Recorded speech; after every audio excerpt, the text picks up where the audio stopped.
welcome back, everybody, to another episode of Offsides, the unofficial official podcast of Charlotte Football Club. I am your host, Andres Robledo, and I am joined remotely from an undisclosed location, Pablo Robledo. How's it going, Pablo? Oh, pretty good. Long day. Good weekend. A lot of soccer. We had Charlotte play a couple games, and then the UCL final. Real Madrid pulls another one out of the bag. Yeah, all it took was one shot, one goal. They That's had, right. they had the Golden Gun special going on.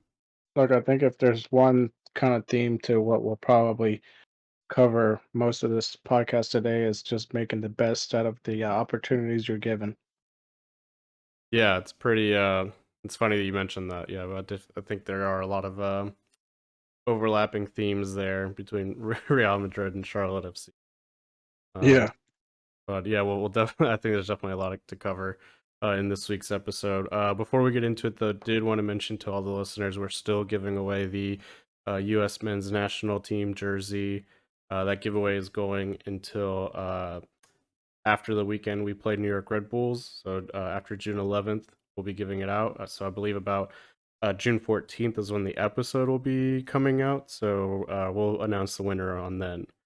So Yep. if you are interested in winning that, go to our Instagram and find the post there, and we'll repost it this week as well as for the game. We'll repost it, and you can see the instructions on how to win the jersey there. And then you can also go to our YouTube channel and subscribe and leave a comment for additional entries, as well as leaving a review on whatever platform you're listening to this podcast on. So Apple, Spotify, whatever you're using, leave a review. We'll get a notification, and we'll count that as an additional entry. But yeah, just wanted to give everyone a quick reminder about that. But let's get into today's episode, and let's open up with the big news of the week that kind of I think shocked everyone, shocked the Charlotte FC Twitter sphere, and that was the sacking of manager Miguel Angel Ramirez. Kind of Hmm. came out of nowhere.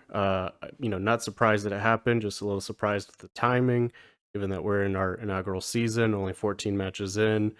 But the club have decided to part ways with the eccentric manager. What did you think of the news, Pablo? I thought I was very surprised by it, considering the fact that it's still his first year out of what I believe was a 3-year contract that they had worked out. I know they had high hopes for the coach and for the team. Um, Beginning or right before the season started, the coach had a couple of remarks where, I think one of his famous ones is "We're screwed."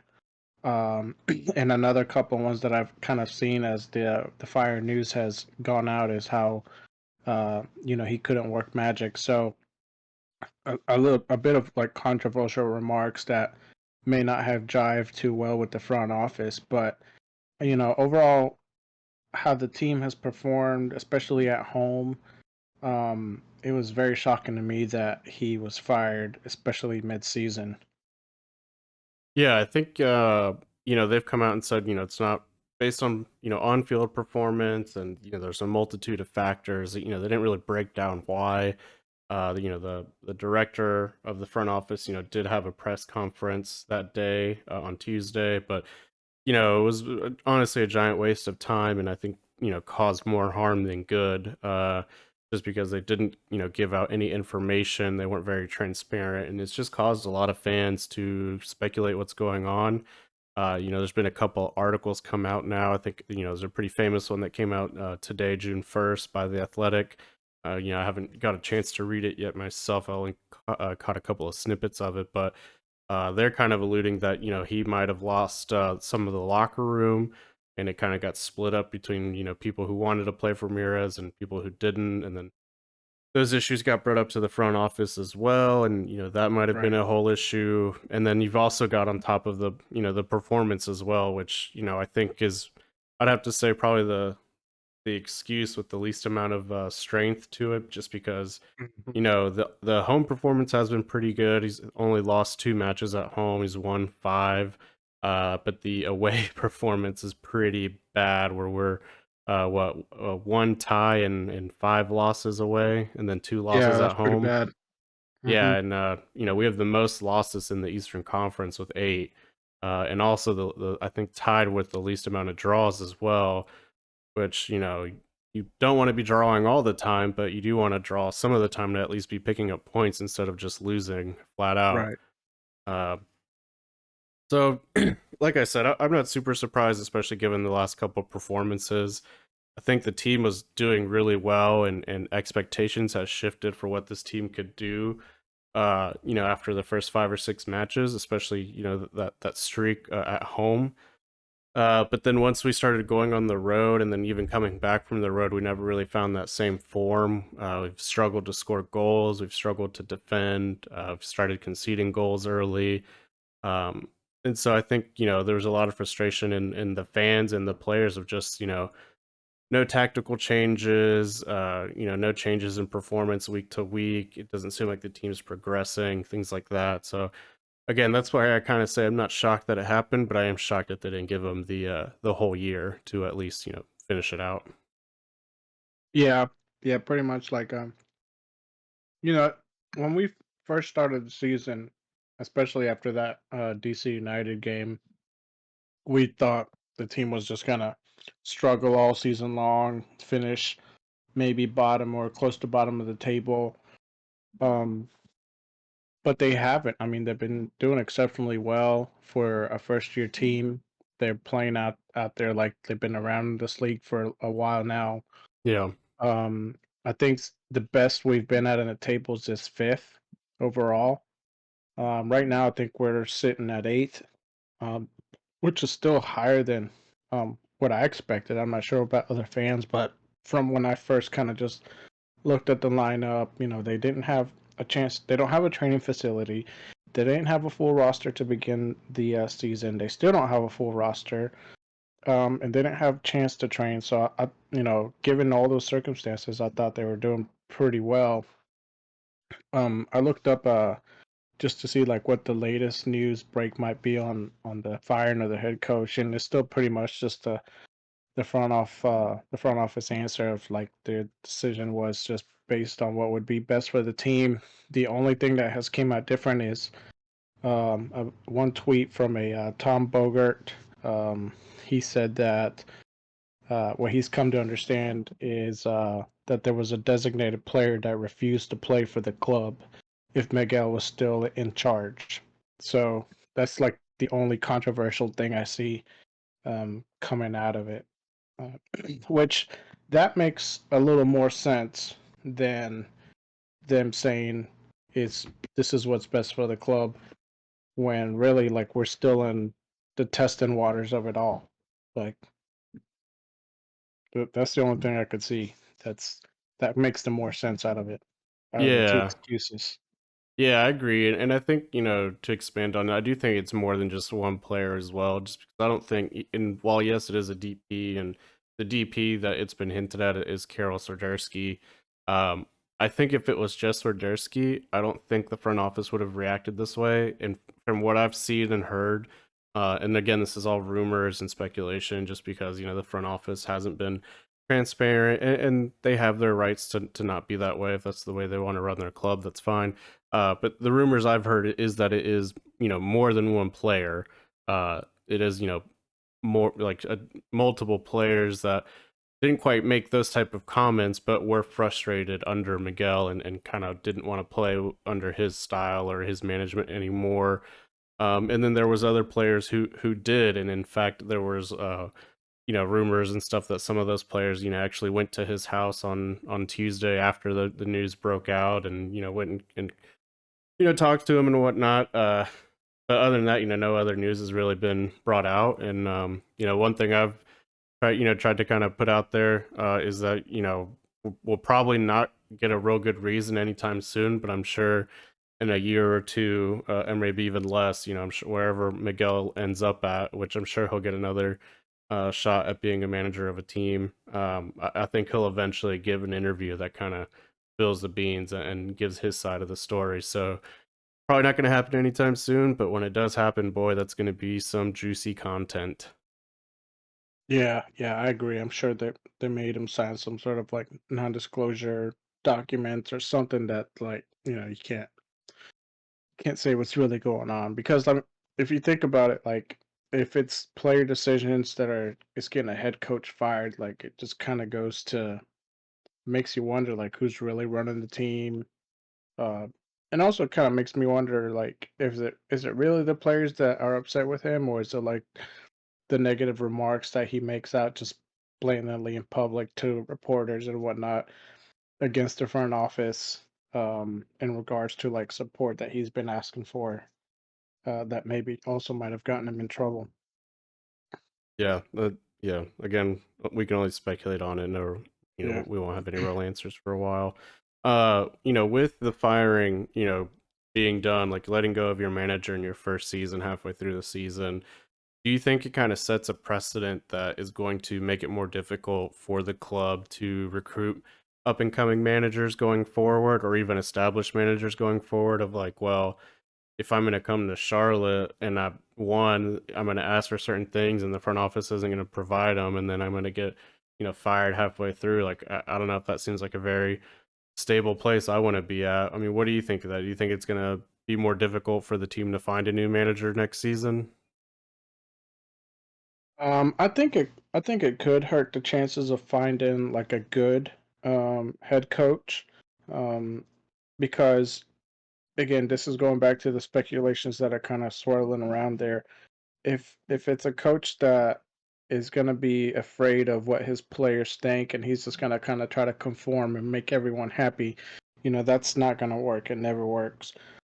Um, but if it's a coach that like tries to just kind of impose his will and then the players don't like it, and then well, there he could just get the boot again. Um, but yeah, like if there's a serious head coach out there like hunting on the job, um, and he's got two offers, most likely he's not going to take the Charlotte offer where we get rid of a coach midway through the a season in a 3-year contract. Like it just that's a lot of red flags.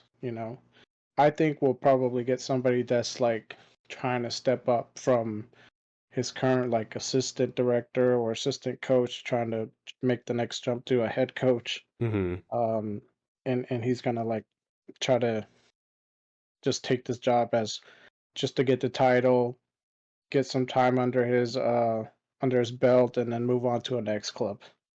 I don't think it's gonna be great, and I don't think the next one will. Well, hopefully I'm wrong, but I don't think the next coach will last more than a season. Yeah, and then just to kind of follow up on that, Ramirez is being replaced by his assistant coach, Christian Latiziano, who I'm butchered the heck out of that last name, but he actually has quite an impressive resume of who he's worked under. He's worked in Serie A, the top league in Italy. He's worked in the Premier League. He's worked for New York City FC, which is one of the top teams in the MLS. So he's definitely seen what it takes for a club to be successful at the highest levels and at the highest MLS level. And from what I've heard, he is someone who has been an assistant coach for years now and is wanting to kind of take that next step forward. So I think he's kind of fitting the bill that you're describing. I do wonder though if he's only going to get the remainder of this season, and then in the off season we find a new head coach, or if he does well enough, do we maybe give him a whole other year as a, instead of interim head coach, he's just the new head coach next season. So that'll be interesting to see how that plays out. Yeah, only time can tell.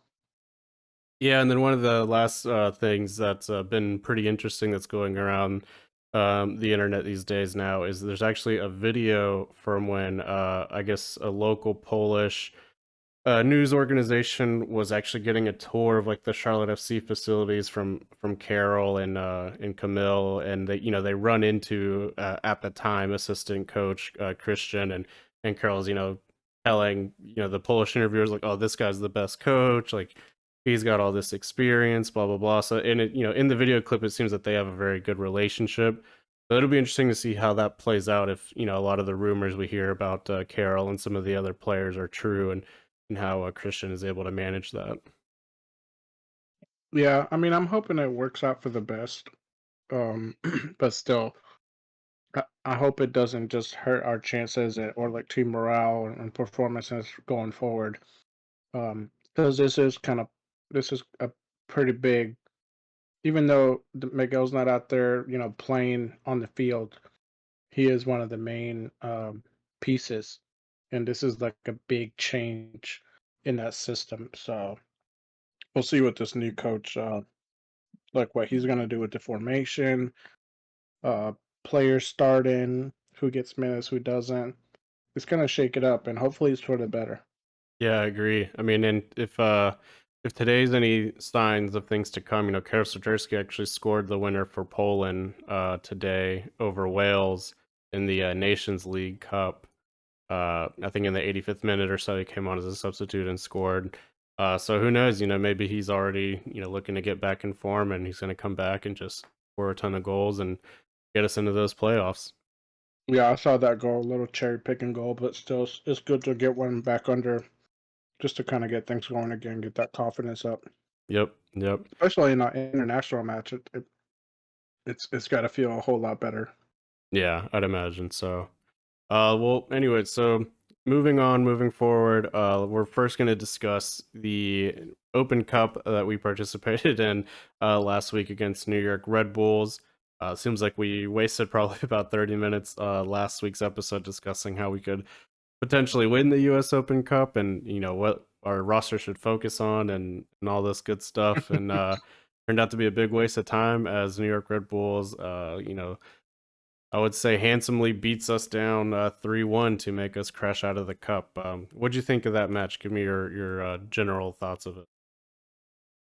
The only good takeaway I can really get out of this match is it kind of gives us a bit of an insight of what New York plans to bring when they come to the Bank of America Stadium in June 11th. Besides that, I think you hit it right on the head. Like these guys just flat out beat us. They had a goal within 2 minutes. We tied it up, and then all they did was just kind of outpaced us and just waited patiently for our guys to get tired in the second half, like they usually do, and then just put two more goals in. So it was just, we just got outplayed. Yeah, very early goal in the first half, like you said, first 2 minutes, and then even in the second half, they score again in the 65th minute, which is I think only what like 20 minutes into the half. So again, pretty early there, and then yeah, like you said, like they just kept up an incredible pace of high pressure, just chasing everything down, forcing us into playing long balls to our front three, who just couldn't get anything settled down and keep the ball in the opponent's half, and they just did it the entire game.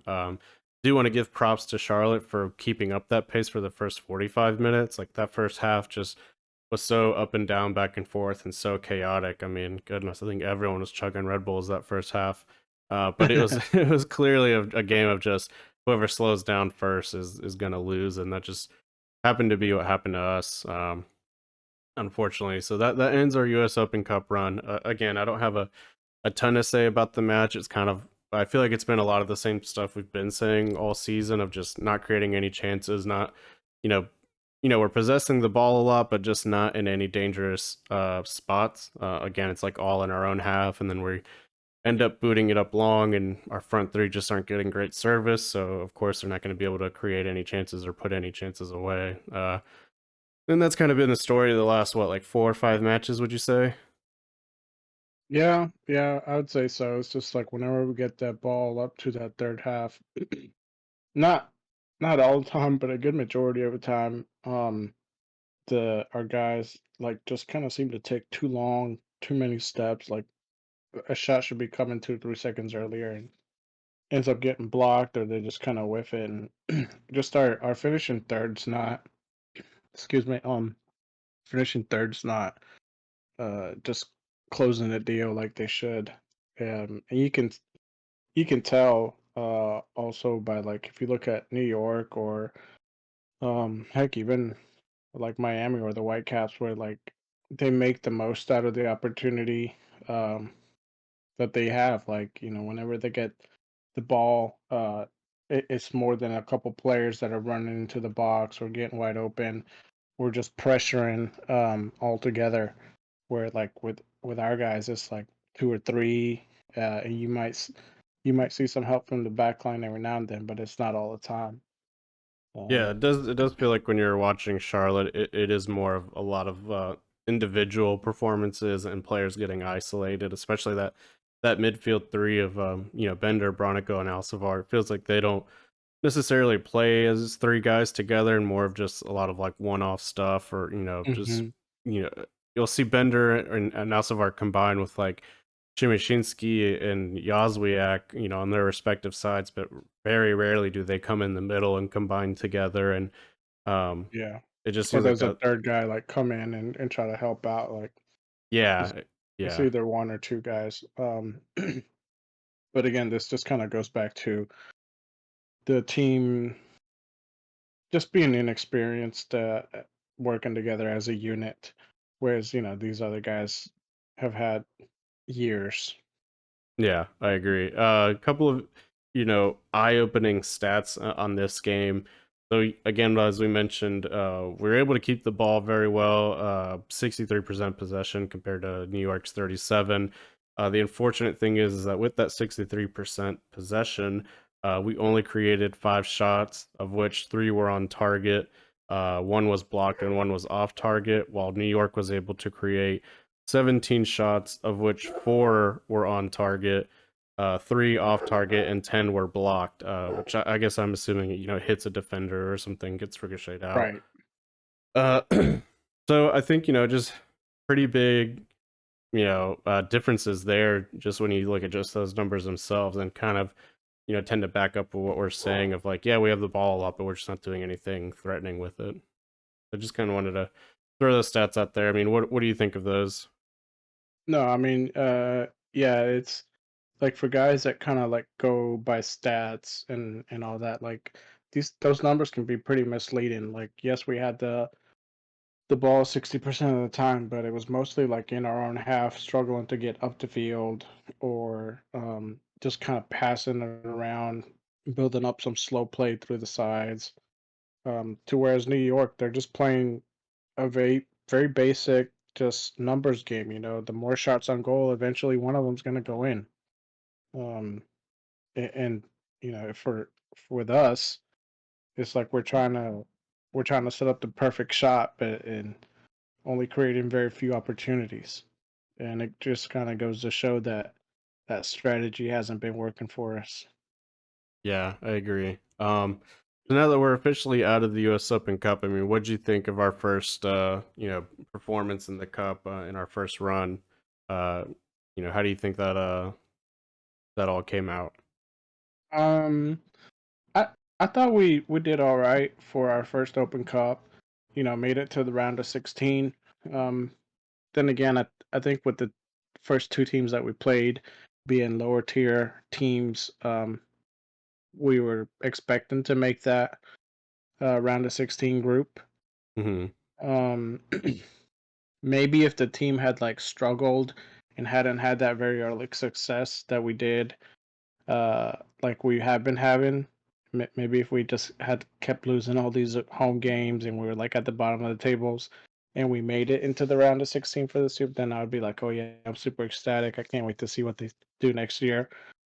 But how they have been performing, I would say this probably is on par. Um, I I think I covered it last episode. I didn't see it making it out of that 16 round tournament there. So, but Yeah, we'll see how it goes. I would say the only good performance we had was when we played Virginia. Like lower tier team, we should have killed them, and we did. In comparison to like Greenville, like we struggled against that team, so that was kind of pathetic. yeah, I have to agree with that. Unfortunately, you know, like I said, I think it's like a 5 out of 10 cup run. Like we beat who we should have beat, and then just had a tough draw against New York Red Bulls, who are a top 4 team in the East right now, and just unfortunately didn't show up and didn't cause any upsets or anything like that. But hopefully next year we're able to make it a bit further and maybe even get our hands on some silverware. Yeah, I would say, because also that was another thing too when we played the New York was like this was a very physical game. There was quite a bit of yellows thrown around, quite a bit of fouls, hard fouls too. Um, so if anything, there's like a little bit of a long distance rivalry maybe brewing up there. So we'll see how that kind of mixes up in the future. But if maybe like if this had been like a 2-1 loss and our guys had like really fought it a little bit harder, I would say maybe I would accept it as a good loss. But this was pretty much just typical Charlotte, um, giving it up late in the second half and making very little of the opportunities that they were given. Yeah, I agree with you. Um, so moving on to, the Sunday night game, flew out to the West Coast to play Seattle, the reigning CONCACAF Champions League winners, who have been struggling in the domestic league, but obviously, they've got their hands on some silverware already, and now they've got the rest of the season to kind of turn things around. And it looks like they're starting that journey with us. An unfortunate 2-1 heartbreaking loss.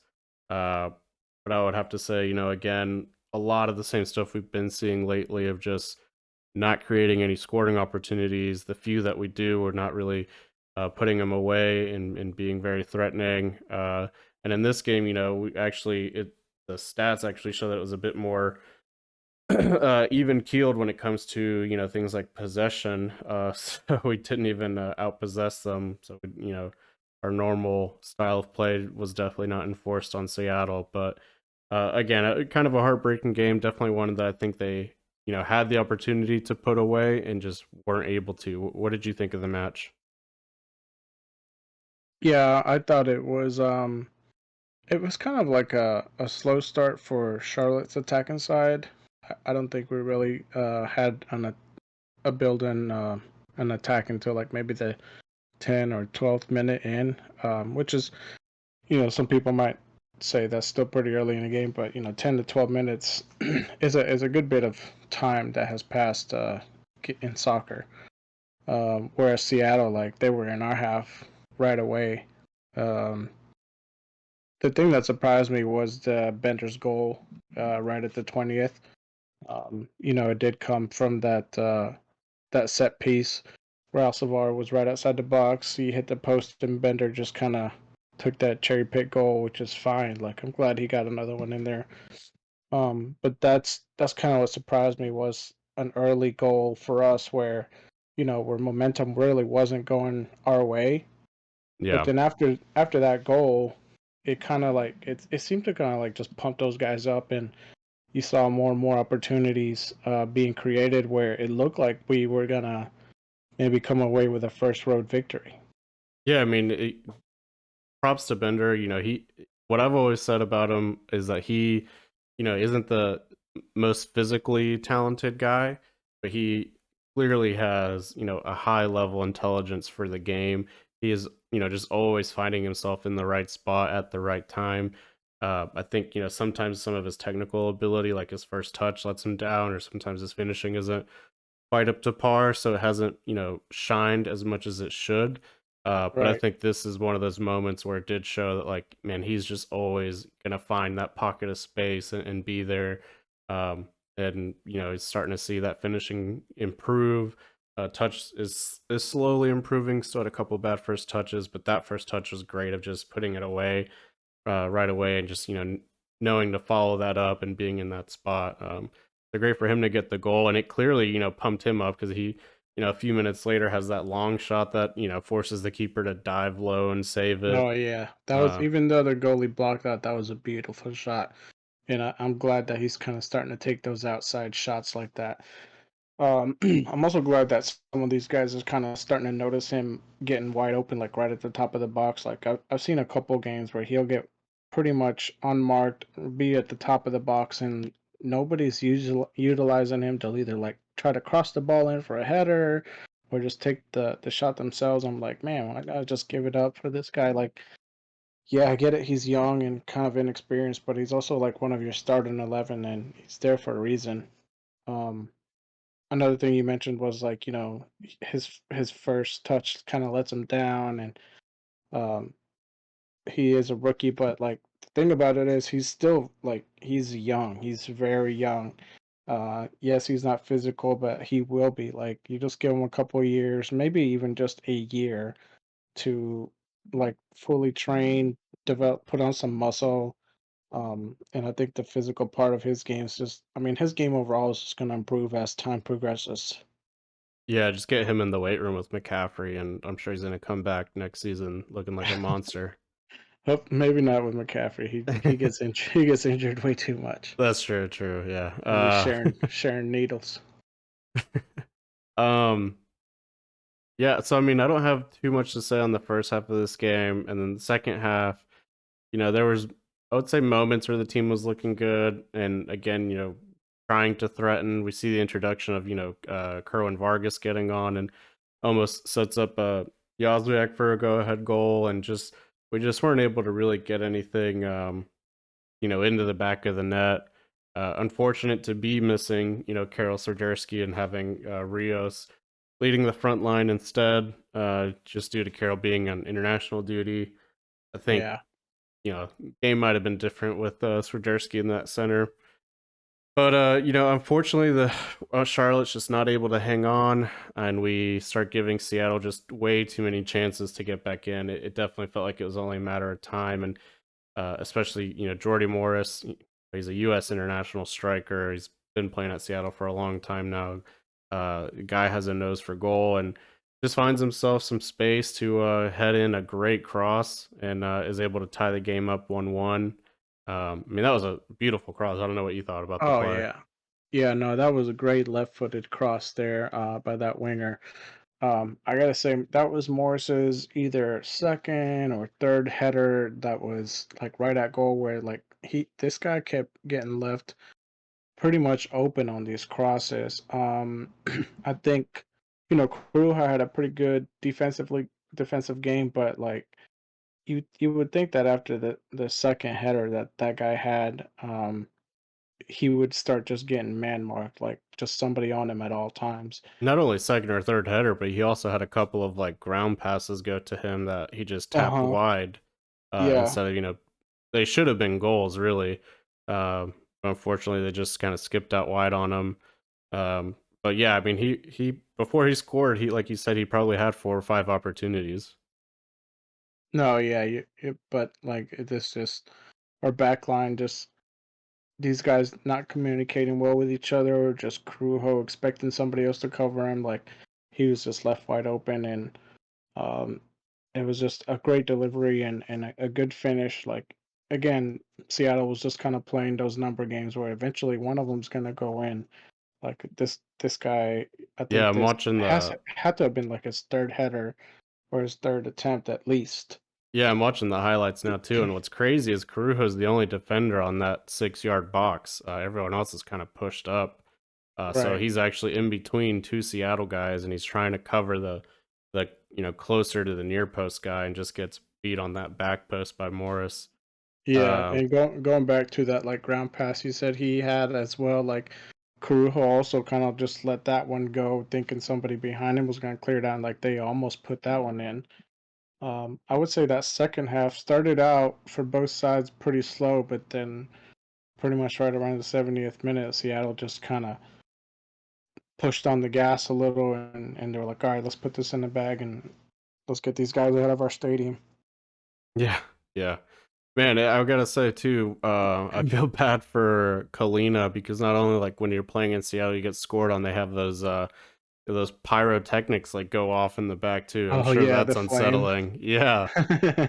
Those things were huge. It was like Yeah, freaking when the Power Rangers would morph for the first time and all those explosions go off in the background. I was like, morphing "Good time. lord." Yeah.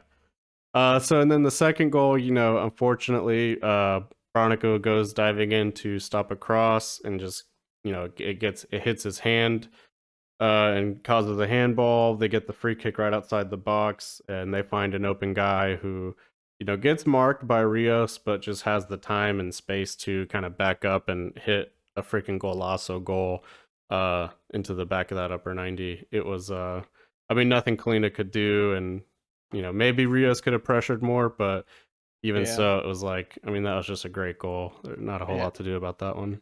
I would say it was pretty weak reffing for this game. Like for the rest to call that handball, I thought that was pretty bad. Like it's not like Bronico put his hand out there intentionally, just kind of hit him there.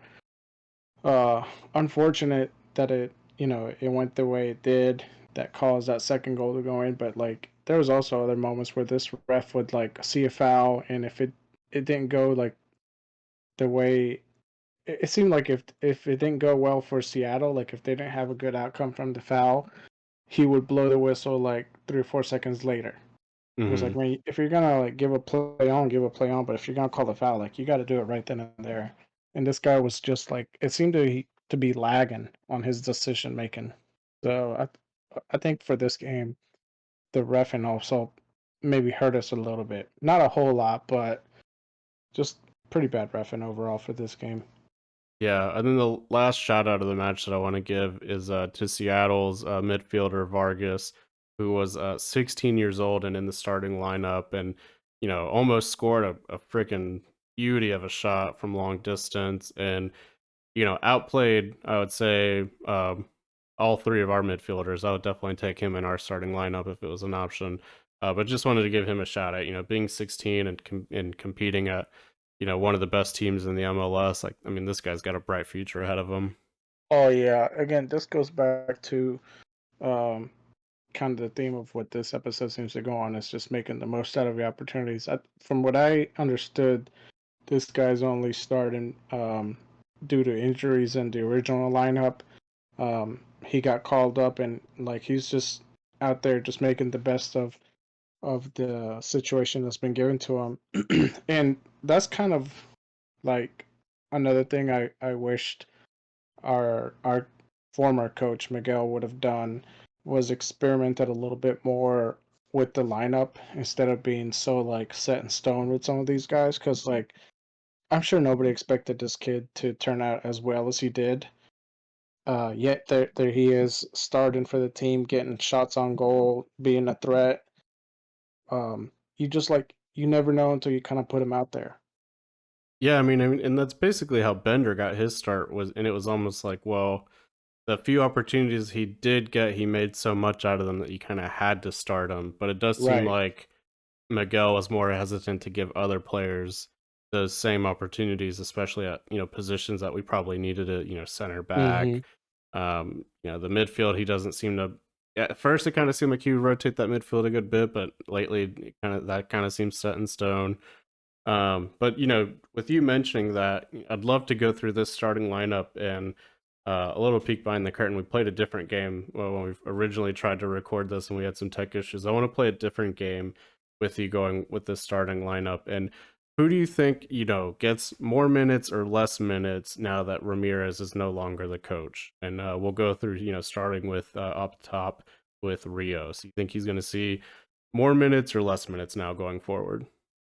I think Rios is probably going to see less minutes. To me, Rio seems to be kind of like real stiff and just slow moving. I get he's had a couple goals.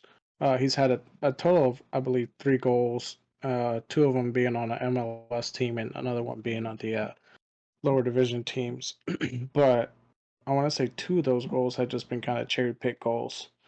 Um, and then the other one, I can't even remember. Like that's how uneventful Rio's playing has been where I don't even recall like how his goals have been. Where like Soderski, I pretty much remember how like most of his big goals have came. Yeah. So I think Rios is just gonna get less and less playing time. Where most likely I think Vargas might take his place. Yeah, not only just the goal scoring ability, but also just the hold up play, the dribbling, the passing. Hmm. Like, I mean, he just doesn't really have any of it compared to Serderski and I think Vargas as well. Like you mentioned, like he Yeah. has a much more technical ability uh, on top If you of go other back and things. sorry, I didn't mean to cut you off there, but if you go back and look at like New York or even like Philadelphia is a good example of like their attackers are pressing so much on our defense that like they're having to go like our defense is having to come back way further into their line and pass into our goalkeeper. with like our attackers, especially Rios, like yeah, he's jogging towards the goalkeeper or to whoever has the ball, but it's not like a real threat of a pressure. It's just more of like a he's just making the action just to make it seem like he's doing something. Like he's not Hmm. really sprinting to try to get the ball and make or get the play going. It's just more of a look busy type of move. No, yeah, I So agree. So moving on to the outside, Andre Shinyashinsky, you think more or less now that Ramirez is gone, no, or I or think same? no, he's probably gonna get the same, which is had been he's a starter now. Um, if anything, I expect him to probably get more actually because he has been getting kind of subbed out around somewhere in between the 70th to 75th minute Hmm. per game. Um, I expect him to kind of start just finishing out games now.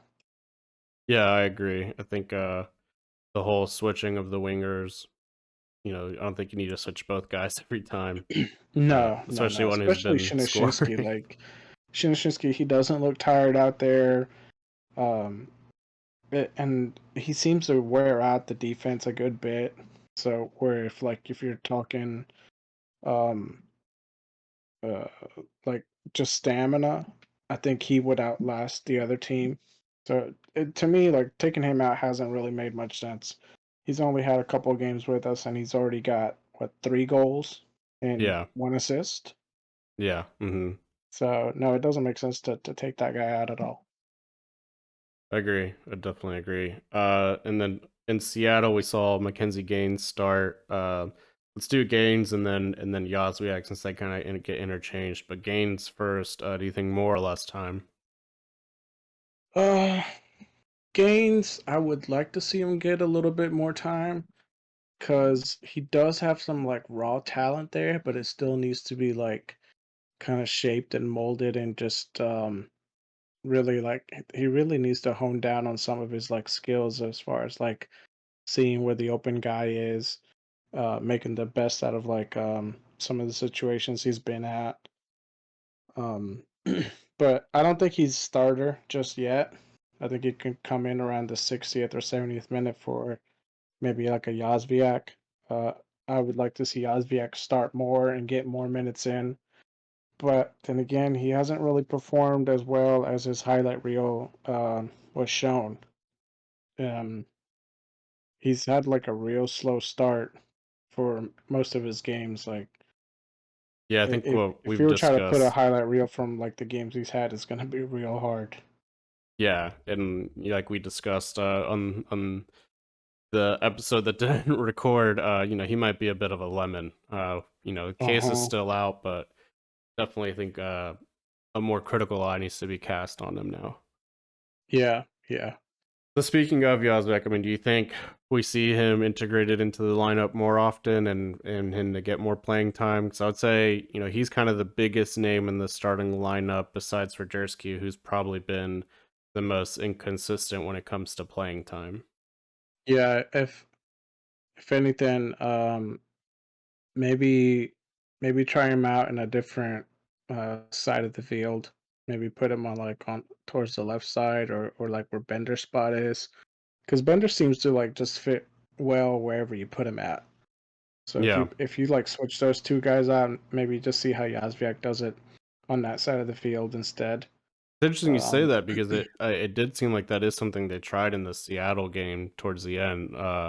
When Yazwiak and Vargas came on, they ended up actually switching sides, and Vargas was oh, on that okay. further side, and Yazwiak played more on the side that Bender does play on. Yeah, like it's still early on for Yazviak. Like, he's only had. Here's the other thing too. Like when Yazviak's been with the team a good bit now, but the first couple of weeks, um, he couldn't play cause due to well, he couldn't even be in the country because of visa issues, and then he had injury issues. And then he's only gotten like minor minutes, in few starting uh games where he then eventually gets subbed out. So like he really hasn't had like a full 90 under his belt yet, or even just to train with like a set players that like he knows real well. I would say. Hmm. So I don't want to give up on him too early. Like I don't think Yazviak has been given like a real fair shot. So he might be a bit frustrated. Who knows? But Yeah. um, I say like keep kind of tinkering with him, put him in a different spot, and just see how he does there. Yeah. Yeah. Good Because points. he does have a lot of talent. Yeah, I think we've seen flashes of his dribbling ability and getting into some dangerous positions. Hmm. So moving down, and we'll kind of speed through this a little bit. You know, Bender. What do you think? Is he going to continue to be a staple of the team, or do we see more rotation in that midfield? No, no, Bender, I think is gonna keep his starting role. From just performances alone, he has cemented his starting role for this team. Um, if anything, like maybe sub him out and try to give some of these other guys a little bit of some minutes, but I don't know. That Bender's another guy that I don't think that should get subbed out. Like that guy's out there playing 110%, way more than some of like way more than I see Bronico or Rios or like some of these players that I don't necessarily like too well. Even Soderski, like when Soderski's having a bad game, you can tell like he's just not out there running as hard, or he throws those little hissy fits where like Bender's just trying to make it happen. Yeah, definitely agree. One of those guys who might kind of fit that mold, Jordi Alcivar. What do you think on him? Um, Alcivar, Alcivar, I'm good with him starting in that left back. And then I also like how they have started putting Awful in on that spot as well. I think you're So, confusing Alcivar and Lindsay. oh yeah, you're right. I'm sorry. No, Alcivar actually, um, Kind of plays that that forward center mid kind of role. yeah, yeah. He kind of has like he's either playing well or he's not. He doesn't seem to me he doesn't seem to have like a real in between game. Like for against Seattle, I thought he had a pretty good game. His crossing seems to be like on point. He's got a real strong shot. He makes good attacking opportunities when he's playing well, but when he's not, he's basically kind of just invisible out there. Yeah, I agree. I So think he has a very high ceiling, but also a very low floor, and we've been unfortunate to see both. yeah, if anything, I would say start Alcivar, but depending on like how he's playing, he's one of the guys that can get subbed out early. Yeah. And then we move on to Brant Bronico. You think more minutes or less minutes going forward? I think Brant Bronico could get cut. I honestly think we could cut him, get a good deal, because everyone seems to love him.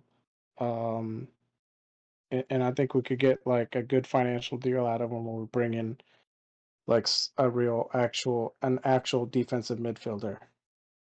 Interesting. Um, yeah, I mean, I hate to bust this guy's balls so much, but Bronico, like, how many games are we in now where he just hasn't changed?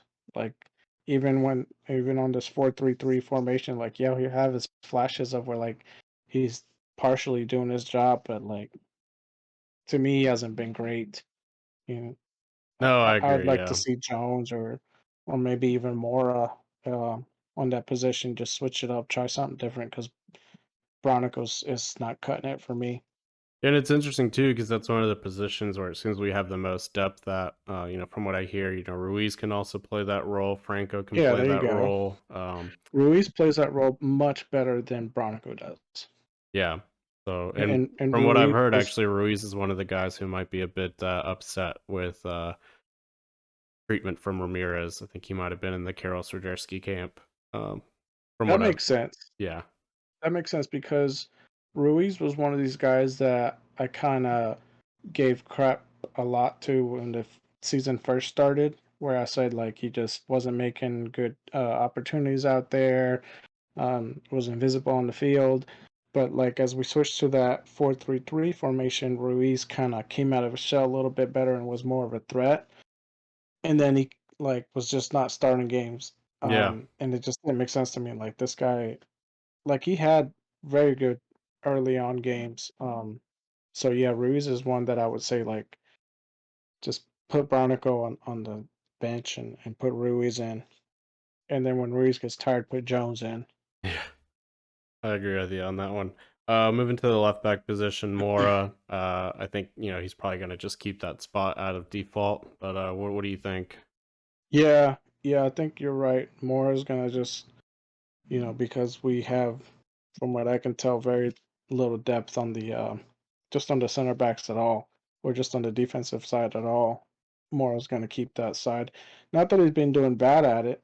Yeah, He does get burned quite a bit. Um, but then again, he doesn't have a great support out there. Like when Fuchs is playing in that center back and he's playing better, he plays a little better, but Fuchs is out on injury, and then they put McCoon in there. Not that McCoon is terrible, but he's not that great either. Where um, that left side, well, I guess actually that right side, if you're attacking, um, is probably our weaker side.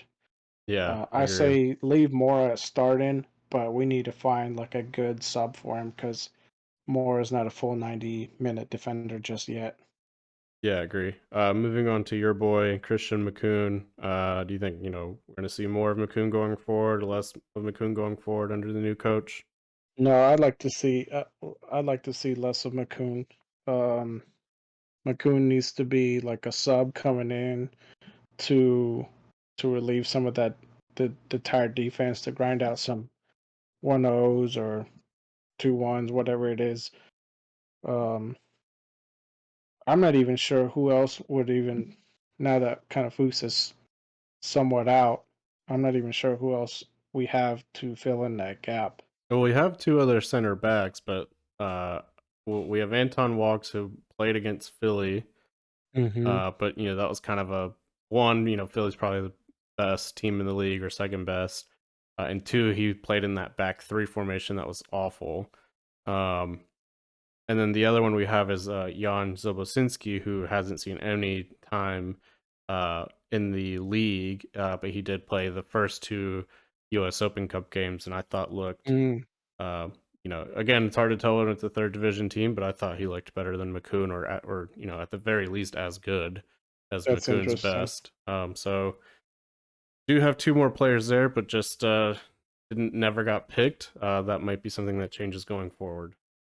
Yeah, well, see, there goes back to that whole experimenting scenario where, like, you just never know until you put him in there. Um, I think right now, with this being our first season, like right now is the time to be mixing up a little bit of that lineup to see who fits better and to kind of get the formula just right. Yep. Um, Yeah. just because, like, I've only seen I've only seen, like you said, those guys play those few matches, and it's hard to even tell just from one match. Yeah. Moving forward with Guzman Corujo, I think he has definitely earned his starting spot and will probably remain that starter next to Fuchs. But what do you think? No, yeah, I think Urujo is good where he's at. He's a real strong defensive wall there. Um, I mean, he lets a couple by, but he's not going to be perfect. So he's probably going to keep his starting role and play the full 90 like he has been. Yep. And then another interesting one, and probably the last interesting one, is Jalen Lindsay, who we actually have been seeing get a little less time and get rotated a little bit more. Uh, but what do you think going forward? Does Lindsay keep his starting spot, or do we see the rotation of him and Awful switching on and off as starters become a more consistent thing?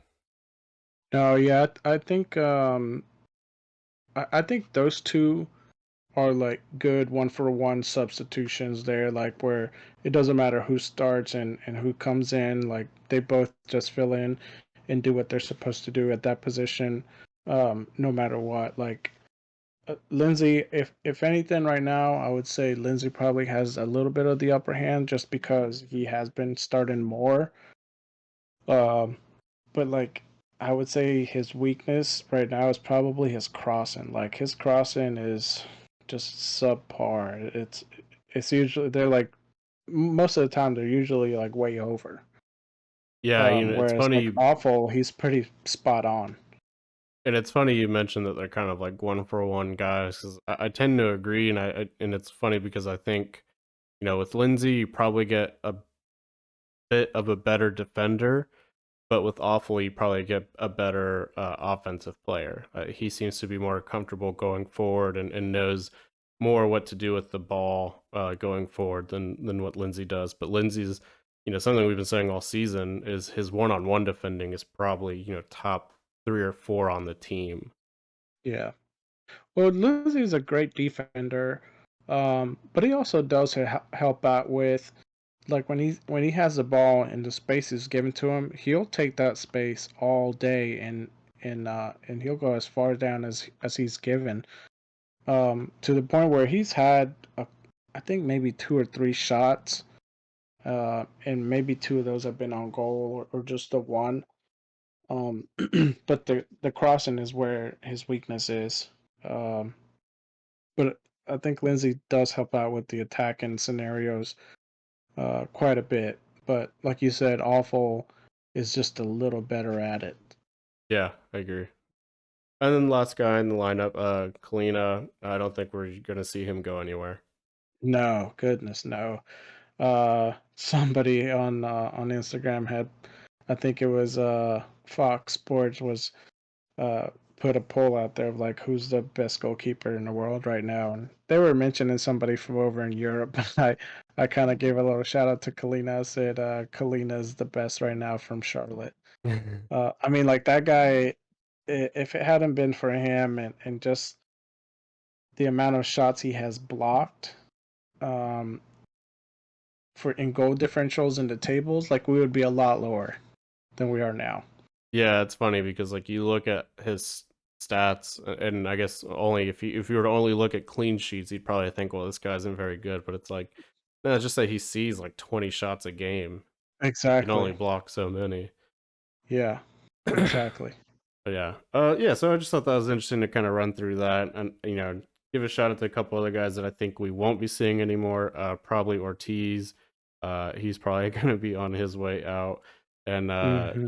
if I'm Alcivar and Franco, definitely need to step up the consistency and the performances. Because those guys were kind of touted as Ramirez's boys, and you definitely saw it in the lineup. They're constantly in the lineup, but I don't think the performance, especially on Ortiz, and who actually was so bad that he did eventually get dropped and not getting any more playing time. Uh, just did not deserve to be in that starting lineup, and I think it'll be interesting to see going forward if that changes. Yeah, I know with not Ruiz, Ortiz's contract, he's on loan with an option to buy, but I think Ortiz is kind of like another one of those lemons that luckily we've been able to spot on that like he is a lemon. Um, but even then, you've seen managers or just front office personnel still make like bad decisions. Do you think they're gonna try to keep Ortiz, or you think he's gonna get cut? I mean, if things stay the way they are right now towards the rest of the season, there's no way we buy him. I just think there's way more talent out there Hmm. that you can find um, than picking him up. If he turns things around and improves the work rate, and just finds some consistency, because he's had flashes of it, right, of being pretty good, and he's scored goals and can be a threat. But I mean, his work rate is just terrible. He just Yeah. doesn't really have any intensity, and then his consistency is just as bad. I mean, you don't know what Ortiz you're gonna get, and it's just too volatile to be, a top contending team. So I don't think so. I think they'll go elsewhere, and there's so much depth at that midfield, like winger position, that they Hmm. don't really need him. No, You're better off exactly. spending the money on a left back or something. Yes, finally, thank you. We need some more defensive players. I've been saying that way too long now. Um, no, I think you're right. Like we have so many options now for just the midfield and the attackers that it doesn't make sense for the front office to make a decision to keep him. When the season first started, we had very high hopes for him, and he disappointed. Then he started kind of gaining momentum, and then just had a real bad game, I think, against Orlando, and Yeah, just went downhill quickly all over again.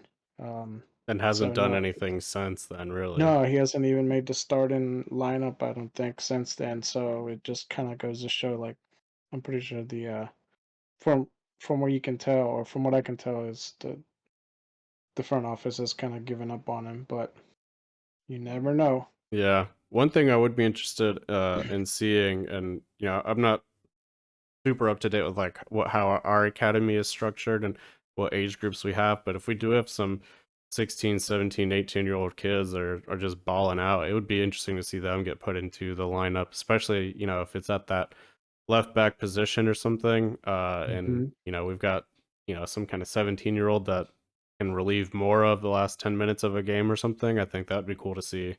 Yeah, that's a good option to explore. Never even crossed my mind on that one. Yeah, because I mean, the talent obviously is there. Like you saw it from the 16-year-old Vargas that played with Seattle. Like, I mean, that guy was amazing. And he was giving our guys a hard time, just them trying to keep up with him. Yeah, and I think So, in the game against Red Bulls, they also had like I think an 18-year-old or 19-year-old midfielder as well. So definitely like precedent there, and other you see other top teams doing it. So why not follow suit and just give a couple kids some tries? And you see it in a lot of the big European clubs as well. Obviously, they have much bigger and more established academies, but you'll see hmm. it in games that they're coming up against maybe players that aren't as competitive. And in fact, actually, when we play Chelsea, I'm sure we're going to see a good amount of academy players. So it'd be interesting for Charlotte to kind of start integrating those guys if it's possible. Yeah, yeah, that's true. It'd be nice to see some of like the up and coming talent that Charlotte's trying to develop and see how they kind of compare to international teams. So yeah, I'm looking forward to that match as well. Yeah. And so, we're on international break. We'll probably do maybe like a topic episode next week or something, and then preview the New York Red Bulls game for then. But other than that, any closing thoughts or statements or anything you want to make? Uh, no, I'm just probably gonna polish up the old resume so I can send it up to Tepper and see if he'll bring me on. Yeah. I gotta put together a couple of my FIFA highlight reels and show him what great of a coach I am. Yeah, with an unlimited budget. No, I limited myself a little bit. I uh, didn't take Ronaldo. yeah.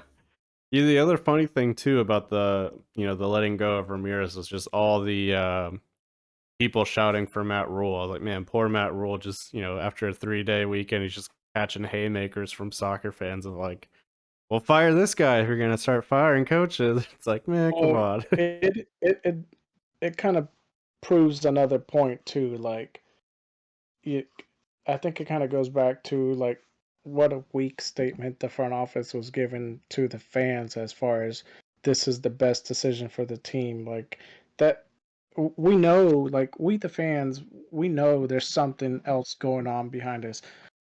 Like this guy has done far. He's gone above and beyond what anybody has expected Charlotte to do. Yeah. He has a great home record, which is like one thing that Tepper, I believe, initially said like he wants home games to be like, I believe he said, was a party, Yeah. something like somewhere along the lines of that. Um, and from what you have said, because you have gone to most of these home games, it's like it's been the atmosphere there has been just great, and it gets better as each game goes on. Hmm. Um, it just doesn't make sense that this guy gets fired mid-season for quote unquote performances. Like it's we're not even at the bottom of the table out of 14 teams. We're mid-table right now. Yeah. So it kind of it doesn't really give a lot of legs to stand on for that type of statement that they're putting out. Because if that was the case, then yeah, Matt Rule should also be let go. He's had what 2 seasons, and both those seasons only 5 How wins. how funny would that phone call be though to Matt Rule? I'd love to be the fly on the wall if that happened. Of like, hey, we weren't gonna fire you, but like all the soccer fans got upset and they made some good points. So like, yeah, you're fired. It's like, what? No, come on, man. And then he puts in his application for the soccer head Like, well, coach. give me a shot at coaching the team. Yeah, It's still football, right? It's still football. yeah, No, yeah, I mean, like it just to me, just it's like a BS type of excuse that the this front office guys are just putting out there. Um, Well, and then Obviously, it's they said I it think it's wasn't obvious. just performance based. They said it was a multitude of factors, but to just like you said, like to not come out and Right. just say what it is, like Yeah, I mean, and they like you had mentioned, like it's not good for the team to like air out all the dirty laundry and because that's just gonna turn away you know potential head coaches that probably are interested in coaching this team. They probably see some of the talent, how the team has done better than expected. Um, but still, the excuses that we're getting as fans is weak. And I yeah. think overall, we just really want to know what the gossip is. That's all we Yeah. really care that about. that is what it boils down to. Just Yeah, want that hot goss, that we hot want the gossip. chisme. Yeah. Yeah. And man, so I mean, you're gonna be at the next home game against Red Bulls, and I wonder how different that's gonna be going forward, with the new coach and fans are pretty upset. I do wonder what the atmosphere is gonna be like. Yeah, I mean, I would still expect probably the fans to keep the same atmosphere going. Um, Overall, like the fans are not just there cheering on certain players or just coaches. Like we're just excited that there is a pro soccer team in Charlotte. Um, and I think we're just gonna support it, no matter who steps on as head coach or just in the starting lineup. Like we just want overall to see the team do well. Yep. Yeah, totally agree. Awesome. Well, no other closing remarks on my end. Follow us on Instagram and Twitter at offsides_CLTFC and YouTube at offsides the podcast CLTFC. You'll be able to find us there, and you can find us, offsides, the unofficial official podcast of CLTFC on all major podcasting platforms. If you enjoyed today's episode, leave a review, leave a comment, share it with a friend. And if you didn't enjoy today's episode, that sucks for you. Yeah, you can still leave 5-star negative comments. Yeah, those really fuel us. We're much more on the dark side than on the light side. Speaking of, have you seen the new Obi-Wan series yet? Yeah, I thought it was pretty cool. Yeah, not too bad, not too bad. But all right, Yeah. Pablo, that's everything on my end, and I will catch you next week. All right. Hasta mañana. Hasta mañana.